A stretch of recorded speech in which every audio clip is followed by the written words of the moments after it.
Assalamualaikum warahmatullahi wabarakatuh. Perkenalkan, nama saya Nurisni, nomor BP 180515, kelas SI 11, mata kuliah Analisa Perancangan Sistem Informasi 2, dengan dosen pengampu Ibu Erdisna Eskom Mkom, Fakultas Ilmu Komputer, Universitas Putra Indonesia YPTK Padang.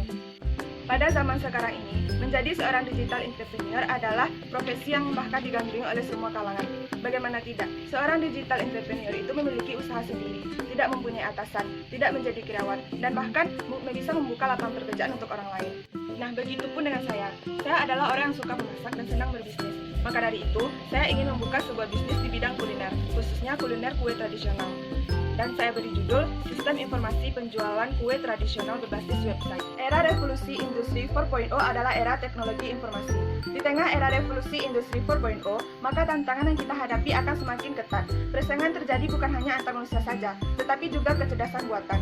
Era disrupsi ini telah menyebabkan terjadinya banyak pergeseran pekerjaan, sehingga kita harus memiliki kompetensi agar tetap bisa bersaing. Untuk itu, kita harus merubah pola pikir kita untuk merespon perubahan dalam era ini dengan konsep 4G, yakni critical thinking, creativity thinking, communication, and collaboration. Untuk critical thinking, dalam membuat karya atau membangun sebuah bisnis, kita harus berpikir kritis dalam menyikapi fenomena sosial dan fenomena kehidupan yang ada di lingkungan sekitar, dan agar dapat dijadikan acuan oleh masyarakat. Kemudian, di era revolusi industri ini, kemampuan mesin tidak akan mampu menyamai kemampuan otak manusia dan gagasan pada manusia. Oleh karena itu, dengan berpikir kreatif, kita bisa menumbuhkan daya saing di era sekarang ini. Terkait komunikasi dan kolaborasi, kita harus mampu membangun kerjasama satu dengan yang lain. Tidak boleh egois, kita harus mampu menumbuhkan sikap multidisiplin. Apalagi sekarang adanya pandemi COVID-19 yang membuat kita mau tidak mau akan masuk pada era revolusi 4.0 atau era teknologi ini. Seperti yang kita tahu sekarang, pemerintah menerapkan PSBB, di mana semua kegiatan berubah menjadi online, sekolah online, dan bahkan belanja serta transaksi pun dilakukan secara online. Bahkan menurut saya, sebentar lagi semua aktivitas atau kegiatan akan digantikan dengan mesin. Dari yang semula kegiatannya dilakukan oleh manusia, bisa jadi suatu hari nanti akan digantikan oleh sebuah mesin. Nah, karena faktor-faktor itulah yang mendorong saya berkeinginan menjadi seorang digital entrepreneur. Saya merasa saya harus membangun sebuah bisnis dan juga membangun software aplikasi agar bisa menciptakan lapangan pekerjaan untuk orang lain. Karena saya tahu, suatu hari nanti, lapangan pekerjaan akan sangat susah dicari. Sebelum saya membuka usaha saya atau bisnis saya menggunakan konsep 4C untuk mengembangkan dan memajukan bisnis saya nantinya agar lebih disukai oleh masyarakat luas. Yang pertama adalah critical thinking. Critical thinking adalah berpikir kritis. Nah, seperti yang kita ketahui, kue tradisional adalah makanan diwariskan oleh nenek moyang kita yang dahulunya. Nah, jika dilihat-lihat, makanan tradisional dari dulu sampai sekarang tidak pernah berubah. Rasanya itu-itu saja. Sehingga, makanan tradisional ini sedikit terkalahkan oleh makanan modern yang ada pada saat sekarang. Untuk itu, saya berkeinginan untuk memodifikasi kue tradisional dengan tampilan dan rasa yang lebih bervariatif. Kue tradisional yang terkenal dengan kesederhanaannya akan saya kembangkan menjadi rasa yang lebih disukai oleh masyarakat luas, dan tentunya tidak menghilangkan ciri khas dari kue tradisional tersebut. Yang kedua adalah kreatif. Nah, untuk menjadi seorang digital entrepreneur atau pengusaha, berpikir kreatif adalah hal yang paling penting. Ketahui, pada zaman sekarang adalah zamannya teknologi, di mana semua orang menggunakan teknologi. Nah, untuk itu, untuk pemasaran produk saya yang akan saya bikin, saya akan memasarkannya melalui smartphone atau media sosial lainnya atau website. Nah, betapa canggihnya itu karena sekarang dengan menggunakan smartphone saja, orang bisa memesan produk yang saya buat. Dan untuk produknya sendiri, saya akan membuat kue tradisional ini berbeda dari yang lain. Saya akan meningkatkan mutu dan kualitasnya serta varian rasa yang beragam agar masyarakat bisa memilih variannya dan tidak itu-itu saja.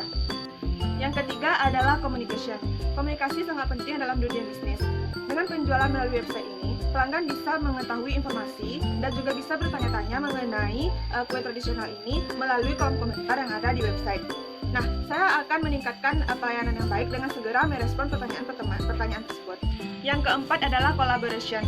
Bisnis akan sangat menguntungkan apabila dilakukan dengan kerjasama tim.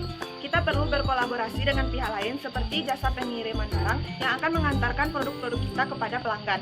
Selain itu, kerjasama antar karyawan juga sangat diperlukan untuk kemajuan bisnis kita ini. Setelah saya menjelaskan tentang mimpi saya tersebut, sekarang saya akan mencoba untuk mewujudkannya dengan cara membuat sebuah sistem informasi penjualan kue tradisional berbasis website.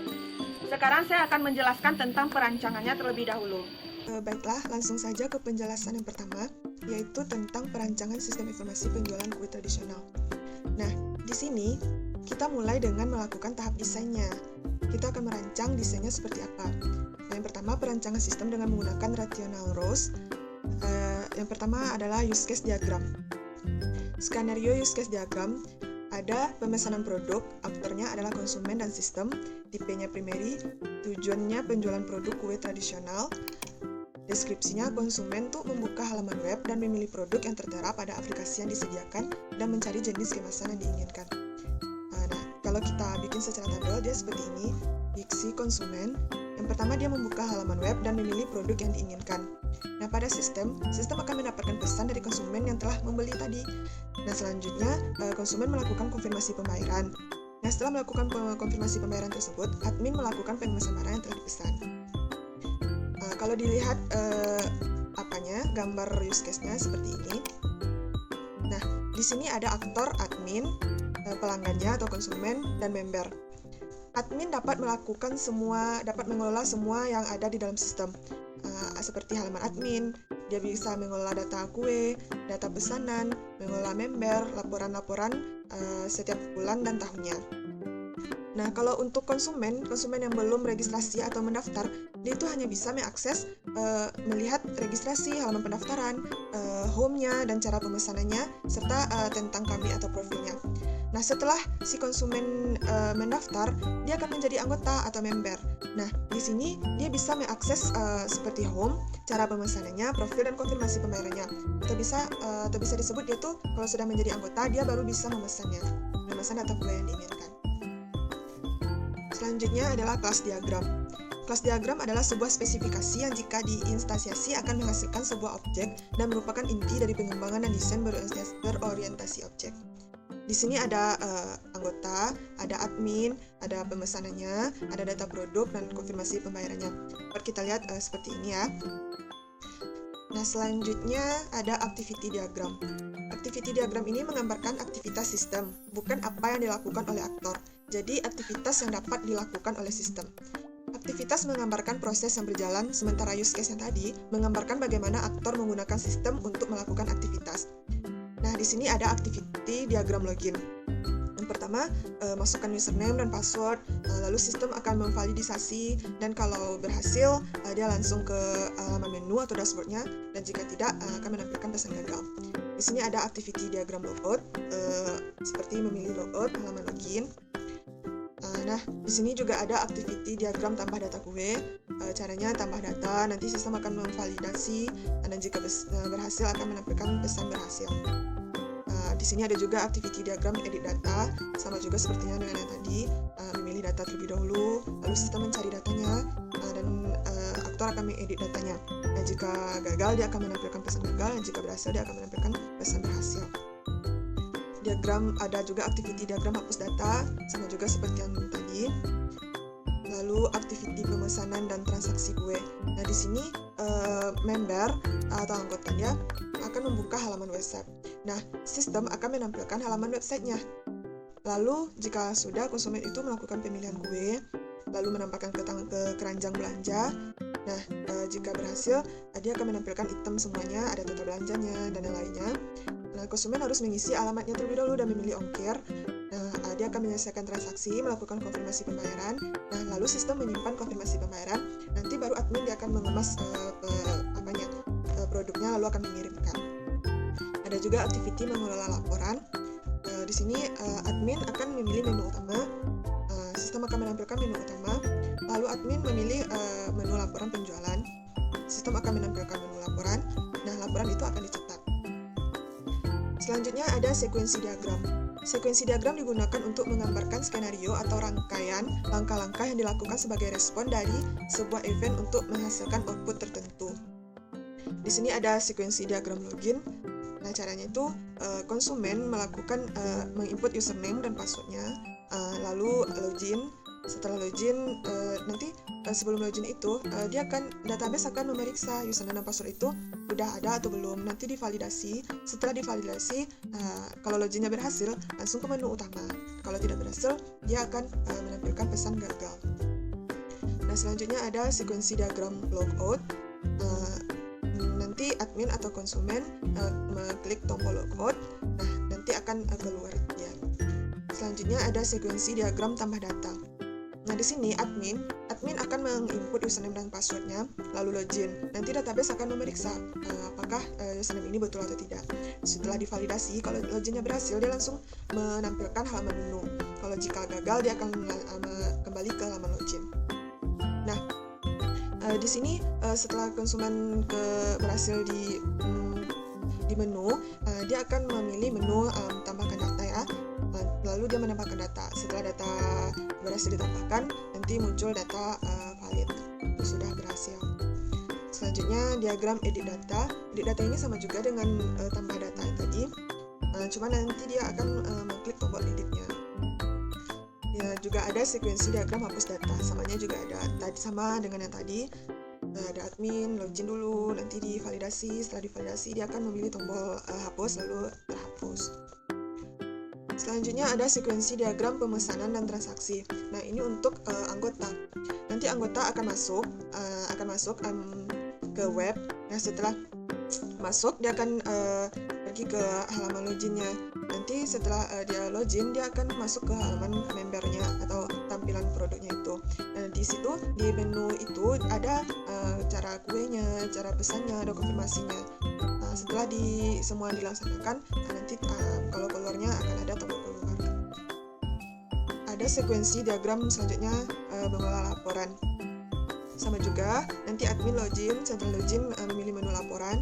Nanti setelah memilih menu laporan itu, dia akan mencetak laporannya. Kita masuk pada perancangan outputnya. Nah, desain output merupakan hasil dari sistem yang diinginkan oleh user atau pemakai. Desain output juga merupakan bentuk laporan dari sistem yang dirancang sedemikian rupa. Nah, di sini kita akan menyediakan desain laporan penjualan hariannya. Tampilannya akan nanti jika di print atau laporannya akan menampilkan seperti ini. Ada nomornya, nomor faktur, tanggal, nama pelanggannya, statusnya, harga, total semuanya. Nanti akan ada juga total penjualannya berapa. Selain yang harian, juga bisa mencetak laporan penjualan bulanannya, seperti sama juga tampilannya seperti yang tadi. Kita juga bisa mendesain laporan penjualan tahunannya. Gambarnya nanti akan seperti ini. Ada desain nota pembelian seperti ini. Ada nama siapa pemesanannya, ada nomor order, tanggal, totalnya, nanti nama pelanggannya siapa, pengirimannya kemana. Nanti akan ditampilkan di dalam tabel nota pembeliannya. Selanjutnya ada rancangan input.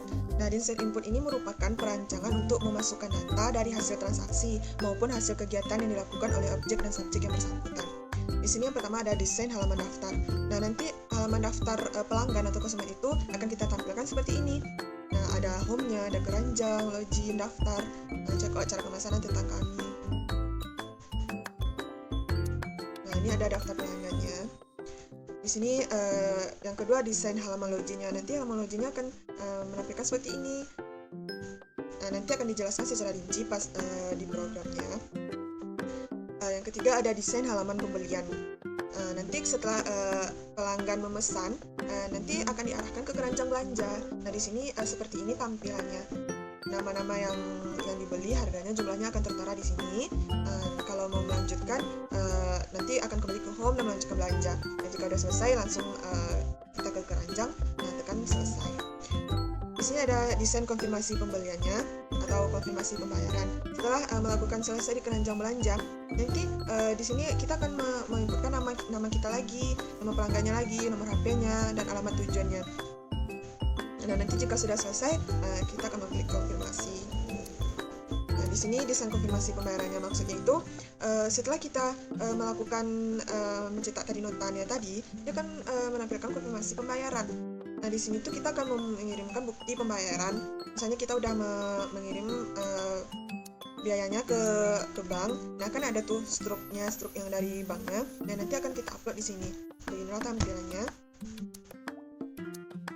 Nah, ada desain halaman input produk. Nah, di sini admin bisa menginputkan produk atau kue-kue. Ada di sini nama produknya, deskripsinya, harga, stok, gambar. Nanti kalau diklik simpan akan tersimpan di dalam database atau sistem. Selanjutnya ada rancangan dialog. Nah, dialog ini merupakan rancang bangun untuk percakapan antara user atau pemakainya dengan komputer. Percakapan ini dapat berupa proses memasukkan data, menampilkan output atau keduanya. Nah, di sini ada tampilan halaman utama. Nanti kita akan mendesain program kita itu seperti ini. Ada home, keranjang, login, nanti ini menunya. Nah, di sini ada produk-produk terbaru. Nanti kita akan menginputkan gambar dan nama harganya. Nah, di sini ada tampilan halaman cara pemesanannya. Nanti akan dibikin seperti ini. Ada contohnya, ada klik pada tombol detail jika mau melihat detail kue tradisional. Nah, selanjutnya jika berminat pada salah satu kue, klik tombol beli, sampai nanti terakhir di proses pembayarannya. Nah, selanjutnya ada tampilan halaman profil atau tentang kami atau sistemnya itu. Nah, di sini ada dijelaskan kue tradisional adalah sesuatu warisan budaya dari leluhur yang wajib dilestarikan karena keunikannya sampai selesai. Nanti pengguna atau pelanggan bisa mengaksesnya atau melihatnya. Nah, selanjutnya teknologinya. Adapun teknologi yang digunakan untuk merancang sistem informasi penjualan kue tradisional agar dapat dijalankan dengan baik tanpa terkendala. Spesifikasi dari teknologi yang digunakan untuk menjalankan sistem ini adalah pertama, laptop mereknya Aspire dan kodenya ini. Saya menggunakan bahasa pemrograman PHP, Exam versi 5.6.3, database server MySQL, lalu untuk Visual Studio Code, dan web browsernya adalah Chrome. Untuk kontrolnya, sistem aplikasi maupun database-nya dilengkapi dengan hak akses menggunakan password untuk keamanan aplikasi dan data. Untuk keamanan dan keaslian data, yaitu menggunakan enkripsi data pada PHP, yang artinya data bisa dimanipulasi menjadi kumpulan kata yang sulit untuk diaktifkan oleh user lain. Nah, selanjutnya kita perancangan filenya atau perancangan database-nya. Di sini ada file admin. Nama database-nya saya menggunakan penjualan kue dan nama tabelnya admin, primary-nya ID admin. Nah, field-nya ada ID admin, username, password, nama. Selanjutnya ada file konfirmasi bayar dengan nama tabel TB pembayaran, kuncinya ID pembayaran. Di sini ada field-nya ID pembayaran, ID pemesanan, nama, bank, jumlah, tanggal, bukti. Selanjutnya ada file pelanggan, nama tabelnya tabel pelanggan, primary-nya ID pelanggan. Di sini ada field-nya ID pelanggan, email, password, nama, nomor HP, alamat. Nah, juga ada file pemesanannya, nama tabelnya TB pemesanan, primary-nya ID orders. Di sini ada ID orders, ID member, nama konsumen, alamat, nomor HP, email, status order, tanggal order, dan lain-lainnya. Nah, ada juga file orders detail atau detail pemesanannya, ada ID order produk, ID member, jumlah. Nah, sini ada file produknya dengan nama produk, filenya ID produk, dengan field ID produk, nama, deskripsi, harga. Selanjutnya, saya akan menjelaskan tentang aplikasinya. Baiklah, setelah tadi saya menjelaskan tentang perancangan desainnya, sekarang saya akan menjelaskan tentang aplikasinya. Nah, seperti yang saya jelaskan tadi, saya menggunakan Exam, lalu saya menggunakan VS Code. Untuk browsernya saya menggunakan Chrome. Langsung saja kita akan mengakses struktur datanya terlebih dahulu. Nah, nama database kita adalah penjualan kue. Di sini ada nama tabelnya admin, ongkir, tabel detail pemesanan, TB pelanggan, TB pembayaran, pemesanan produk. Nah, di sini ada field-fieldnya masing-masing. Contohnya di tabel produk ada ID produk, nama produk. Nah, seperti yang tadi perancangan file yang telah saya jelaskan sebelumnya. Nah, langsung ke tampilan adminnya terlebih dahulu ya. Kita akan melihat tampilan adminnya.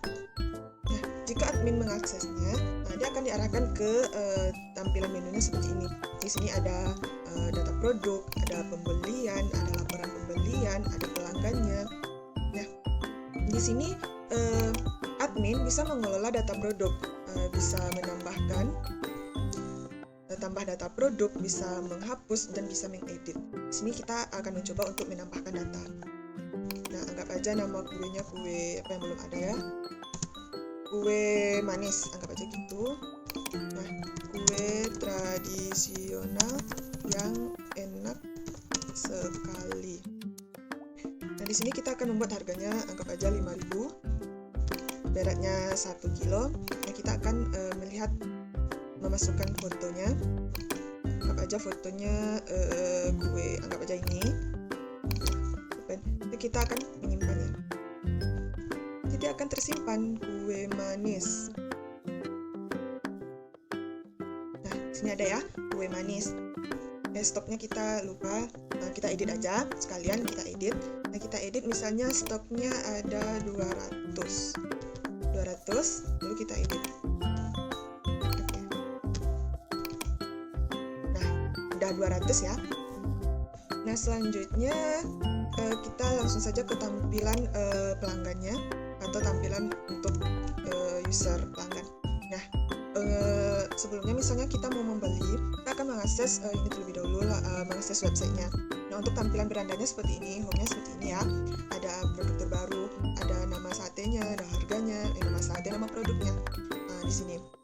Nah, jika kita mau membelinya, kita langsung saja tekan beli bisa. Nah, kalau untuk melihat detailnya, nggak saja kita mau beli kue ini aja ya, kita mau lihat detailnya. Nah, namanya kue Bika dengan harga 10.000, stoknya ada 195. Nanti kita akan mengetahui kalau membeli nanti stoknya juga berkurang. Nah, ini deskripsinya kue tradisional yang enak banget. Anggap saja kita mau membeli 4 produk telah masuk ke keranjang belanja. Nah, udah ada. Misalnya kita mau melanjutkan belanja, kita mau memesan onde-onde aja ya. Nah, kita lihat detailnya. Ini stoknya masih banyak, ada 200. Deskripsinya kue tradisional onde-onde gitu ya. Misalnya kita mau beli 3. Nah, kita akan check out. Kalau udah selesai kita akan check out. Nah, karena kita belum login, kita diarahkan untuk login. Misal nih, kita udah diarahkan ke login, kita belum ada mempunyai akun, apa yang mau dimasukin kan?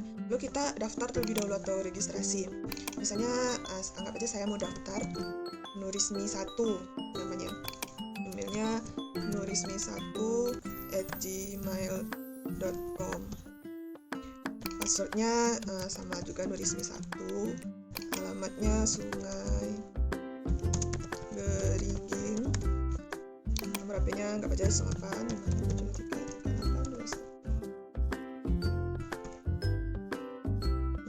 lalu daftar. Pendaftaran sukses, silahkan login. Nah, baru kita masukkan email yang kita masukin tadi.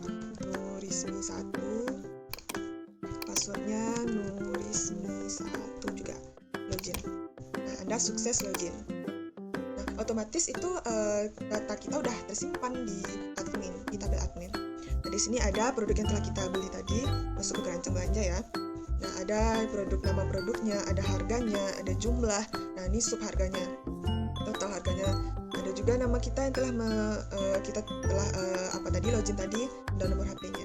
Nah, di sini kita harus memilih ongkos kirimnya terlebih dahulu. Anggap aja kita Sungai Beringin. Nah, masukkan alamat lengkapnya. Misalnya Bedan Tabah, Sungai Beringin. Kita klik check out. Nah, pembelian sukses. Nah, di sini ada detail pembeliannya. Nomor pemesanan 46, tanggal sekarang ya. Sekarang ada tanggal 11. Nah, totalnya berapa? Nama pelanggannya ini yang nama kita daftar tadi, dan nomor HP. Nah, pengirimannya ongkos kirimnya 2.000, alamatnya ada tadi ya. Nah, di sini ada tampilan-tampilannya. Ada juga pemberitahuan silahkan melakukan pembayaran sebanyak 57.000 ke ini PAMPRI adminnya ya, tempat mengirimnya. Nah, di sini kita bisa melihat riwayat belanja kita. Nah, kita melihat nota belanja kita. Tapi kita belum melakukan konfirmasi pembayaran. Nah, untuk melakukan konfirmasi pembayaran, kita harus mengklik pembayaran ini. Nah, konfirmasi pembayaran, kirim bukti pembayaran Anda di sini. Jika kita telah membayar, kita harus mengirim buktinya. Baca nama penyenturnya Nurismi. Banknya BRI. Jumlahnya 57.000. Nah, anggap aja ini bukti pembayarannya, anggap aja ini adalah bukti pembayarannya, anggap aja dulu ya. Nah, kirim. Terima kasih sudah mengirimkan bukti pembayaran. Nah, jika sudah ini berganti jadi lihat pembayaran, kita bisa melihat lihat pembayaran kita tadi. Nah, berarti sudah betul. Nah, setelah kita mengirim bukti pembayaran kita, nanti ada pemberitahuan kepada admin bahwa ada salah satu seorang yang pelanggan yang melakukan pembayaran. Nah, admin bisa melihatnya. Lihat pembelian. Nah, ada ya Nurismi1 tadi pada tanggal sekarang status mesnya sudah kirim pembayaran. Nanti kalau kita belum pembayaran, ada seperti pending ya, belum ada melakukan pembayaran. Contohnya udah saya inputkan terlebih dahulu ini. Nah, jika sudah kirim pembayaran seperti yang kita inputkan tadi, nanti akan terlihat statusnya sudah kirim pembayarannya seperti ini. Nah, jika admin mau melihat detailnya, betul apa sudah, tidak, dia akan melihat detail pembeliannya ini. Nah, dia membeli kue onde-onde, kue bika. Nah, setelah melihat detailnya, dia akan melihat pembayarannya. Sudah menginputkan atau belum? Nah, ini data pembayarannya. Ada nama kita tadi. Nah, ini anggap aja ini struk apanya ya, pembayaran yang dapat dari bank. Nah, jika admin mau melakukan pengiriman lagi, dia akan melakukan anggap aja nomor IC-nya 444. Pilih statusnya, misalnya barang dikirim gitu ya, proses. Nah, setelah proses kayak gini, nanti status misalnya itu ada barang dikirim. Yang semula tadi sudah melakukan pembayaran, nanti statusnya jadi barang dikirim. Nah, nanti ada pemberitahuan kepada pelanggan yang tadi bahwasanya apanya sudah dikirim, produk yang dibelinya udah dikirim. Nah, nanti statusnya akan ganti barang dikirim ya. Nah, pelanggan tinggal menunggu aja lagi barangnya udah sampai atau belum. Nah, selanjutnya misalnya bagi pelanggan yang tidak mempunyai akunnya atau yang belum login, dia tidak bisa mengakses riwayat belanja ini atau melakukan pemesanan. Misalnya kita logout dulu. Nah, udah telah logout. Nah, jika kita belum mempunyai akun atau belum menjadi anggota, kita hanya bisa melihat ini aja, melihat cara pemesanannya. Cara pemesanannya ada ini ya, seperti ini. Melihat tentang kami, seperti ini. Dia tidak bisa melakukan melihat keranjang belanja. Tidak, keranjang kosong, silakan belanja terlebih dulu gitu kan. Melihat check out, silakan login terlebih dahulu gitu. Dia nggak bisa, akan diarahkan ke login. Misalnya kalau kita tidak mempunyai akun, kita juga tidak bisa login, kita harus mendaftar terlebih dahulu. Nah, kita melihat tampilan adminnya lagi. Setelah orang melakukan pembayaran kan ada laporannya. Kita admin bisa melihat laporannya. Ada yang cara seperti ini. Misalnya admin mau mencetak laporan yang hari ini aja. Misalnya dari tanggal 11 ini. Nah, lihat. Nah, di sini ada yang kita melakukan pelanggan tadi, ada nulis satu, alamatnya di sini, statusnya dengan jumlah sini. Nanti akan di-print atau disimpan aja seperti ini. Misalnya admin mau membuat laporan pembelian, mengetahui laporan pembelian yang 1 bulan, misalnya dari 1 Januari sampai 31 Januari yang per bulannya ya. Lihat, nah di sini tuh ada banyak tuh kan, ada laporannya, siapa yang membeli, kemana aja, dan barangnya udah dikirim, dan totalnya juga ada. Baiklah, mungkin hanya itu yang dapat saya jelaskan. Semoga bermanfaat untuk kita semua. Assalamualaikum warahmatullahi wabarakatuh.